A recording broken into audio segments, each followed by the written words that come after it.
I heard that this season was so secretive, half the cast doesn't know how it's going to end. What was it like to film everything when everything was so hush-hush?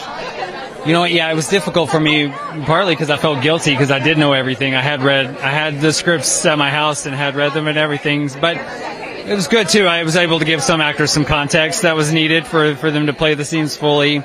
Yeah, it's tricky. The other thing is we have a great crew who've been with us from the beginning, and they're like family, and they're as invested in the show as we are, so they didn't get to know anything sometimes, and they wouldn't know until we shot it, which was like a mixed bag. It's sort of cool to do that, but they're part of the show, so they felt a little bit sad they didn't get to be privy even to what we were doing. Did you tell anyone? Did you have a secret keeper?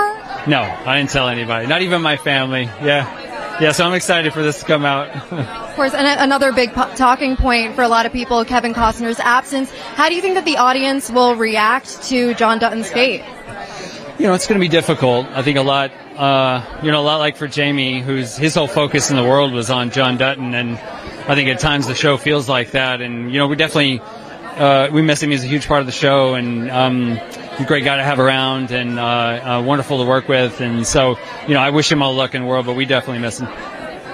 Finally, I know some people in the past have called Yellowstone a red state show. That's something that Taylor Sheridan has disagreed with. How do you think that the show kind of bridges the gap when we're in the midst of such a political divide right now? I think Taylor's done a great job of sort of dipping his toe into politics, but it doesn't quite feel like our modern era. It doesn't quite feel connected completely. So in a way, we're able to step away from it as well.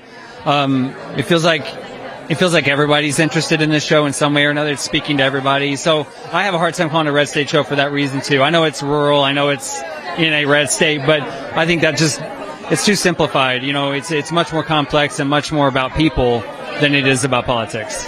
Yeah. Finally, should we hold out hope for a season 6? I think, it's modern TV. Hold out hope and it may come to you. Who knows?